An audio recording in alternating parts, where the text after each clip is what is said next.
मेहंदीपुर बालाजी राजस्थान में बना एक पावन मंदिर है जो पूरे इंडिया में फेमस है भूत भगाने के लिए। इस मंदिर में बालाजी की पूजा की जाती है, पर ऐसा कहा जाता है कि कोई भी इंसान किसी एविल स्पिरिट या भूत प्रेत से परेशान हो जाए तो उसे ठीक होने के लिए मेहंदीपुर बालाजी मंदिर ले जाना चाहिए। मगर तब क्या होगा जब बालाजी के आसपास भटक रहे भूत प्रेत ही किसी इंसान को अपना शिकार बना ले। संतोषी एक स्ट्रगलिंग फिल्म मेकर थी जो न जाने कितने वक्त से अलग अलग प्रोड्यूसर से कांटेक्ट करके उनसे काम मांगने की कोशिश कर रही थी, मगर छोटे मोटे काम के अलावा संतोषी को कोई काम नहीं मिल पा रहा था।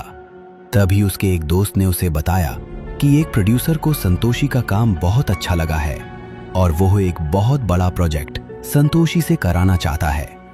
ये सुनकर संतोषी की आंखें खेल उठी। उसे लग रहा था कि शायद वो जो काम इतनी बुरी तरह से ढूंढ रही थी वो अब उसे मिल जाएगा। वो अगले ही दिन उस प्रोड्यूसर से मिलने चली गई। उस प्रोड्यूसर ने बिना कुछ ज्यादा देखे और पूछे संतोषी को वो प्रोजेक्ट दे दिया। संतोषी बहुत खुश हुई थी क्योंकि उसे उस काम के अच्छे खासे पैसे भी मिल रहे थे। उस प्रोड्यूसर ने संतोषी को बताया कि उसे मेहंदीपुर बालाजी जाकर एक रियल डॉक्यूमेंट्री शूट करनी होगी। इस काम के लिए उस प्रोड्यूसर ने संतोषी को 10 दिन का टाइम दिया और उसके साथ 5 लोगों की टीम भी दी। उस प्रोड्यूसर ने संतोषी को एक मोहन नाम के आदमी का नंबर भी दिया और कहा कि मोहन वहां का लोकल मैनेजर रहेगा।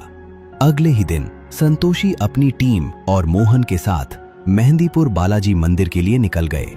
संतोषी मेहंदीपुर बालाजी मंदिर पहुंच गई थी, लेकिन मंदिर पहुंचते ही संतोषी को एक अलग ही सेंसेशन फील होने लगी। वो एक्साइटेड तो थी, मगर उसके साथ साथ उसे एक अजीब सी बेचैनी फील हो रही थी। संतोषी और उसकी टीम शूट शुरू करने से पहले मंदिर को अच्छे से देखना चाहते थे। जब संतोषी मंदिर एक्सप्लोर कर ही थी तो संतोषी ने वहां ढेर सारी डिस्ट्रैक्टिविंग चीजें देखी।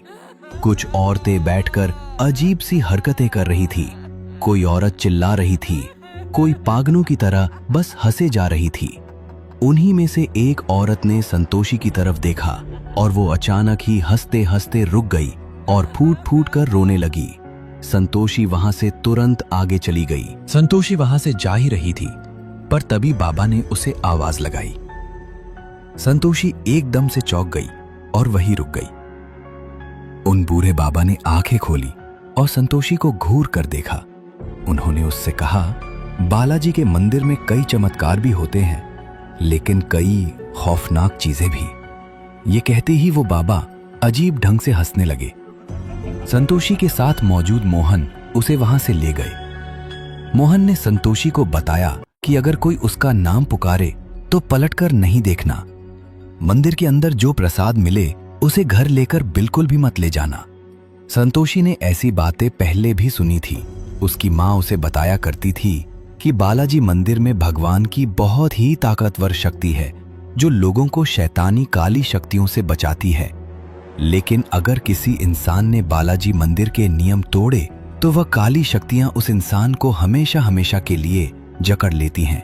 इसके बाद संतोषी मंदिर में दर्शन करने गई और पंडित जी ने उसे प्रसाद भी दिए।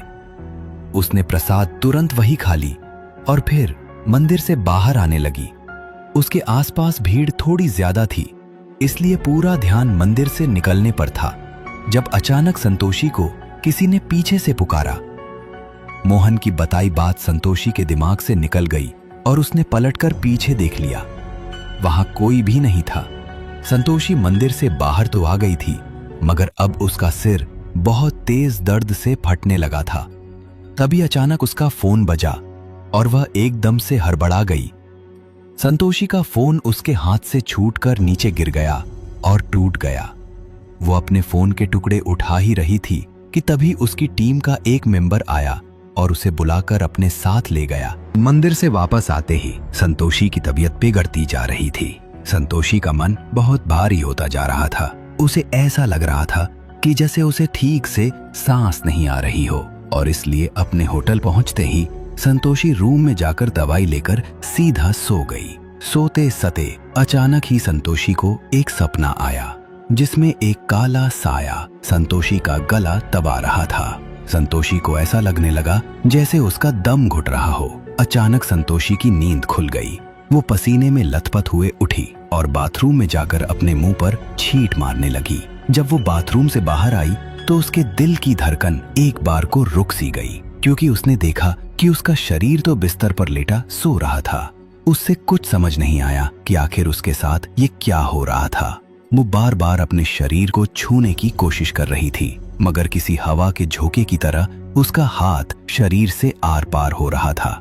अचानक ही उसे एक अजीब सी आवाज आने लगी, किसी के बहुत तेज सांस लेने की आवाज। संतोषी ने पीछे देखा तो उसके बाथरूम की लाइट्स फ्लिकर हो रही थी। वो बाथरूम की तरफ गई तो वहां कोई भी नहीं था, मगर वो जैसे ही मुड़ी उसने देखा कि उसका शरीर अब बिस्तर पर बैठा हुआ था। उसके बालों ने उसके चेहरे को कवर किया हुआ था और वो तेज सांसें लेने की आवाज संतोषी के शरीर से ही आ रही थी।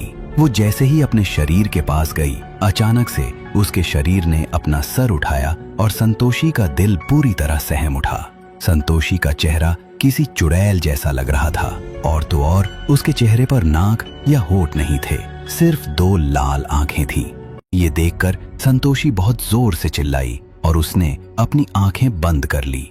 जब उसकी आंखें खुली तो वो अपने बेड पर ही थी। उसे रियलाइज हुआ कि वो तो बस एक सपना देख रही थी, मगर वो सपना बिल्कुल असली जैसा था।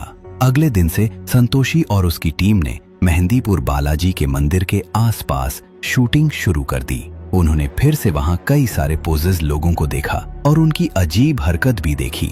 4 दिन तक उन्होंने यही सारी शूटिंग की और बड़े बड़े पुजारियों का इंटरव्यू लिया। संतोषी वैसे तो अपने काम में खूब मन लगा रही थी, मगर उसकी तबीयत 4 दिन से काफी खराब हो रही थी और उसके पूरे शरीर पर रैशेस भी हो गए थे। जब संतोषी मंदिर के सबसे बड़े पुजारी का इंटरव्यू लेने पहुंची तो उन्होंने उसे कमरे के अंदर आने से मना कर दिया और उन्होंने हड़बड़ी में मंदिर के स्टाफ से संतोषी को एक रूम में बंद करने को कह दिया। उस पुजारी ने बताया कि संतोषी पर किसी बहुत बुरी आत्मा का साया पड़ गया था और उसके शरीर के रैशेज कोई बीमारी नहीं, बल्कि धीरे धीरे उसके शरीर पर उस काली आत्मा के बढ़ते हुए कब्जे के निशान थे। अचानक ही कमरे में अकेली बंद संतोषी को दौरे पड़ने लगे। उसकी आंखें एकदम लाल हो गईं और उसके शरीर के निशान अब पूरी तरह उसकी बॉडी पर फैल गए थे। संतोषी बेहद डरावनी लगने लगी थी। वो बार बार दरवाजे पर अपना सर मारकर दरवाजा पटने लगी और अचानक से वो एक आदमी जैसी भारी आवाज निकालने लगी। वो उसी शैतानी आवाज में पुजारी को गाली देने लगी। पुजारी अपने साथ कुछ और पंडितों को लेकर उस कमरे में गए और संतोषी को ठीक करने लगे, यानी झाड़ फूक करने लगे। ये पूरा प्रोसेस संतोषी की टीम रिकॉर्ड कर रही थी। संतोषी पूरी तरह पोजेस हो गई थी। वो बार बार अपना सर जमीन पर पटक रही थी। अचानक ही संतोषी बिल्कुल कंट्रोल से बाहर हो गई।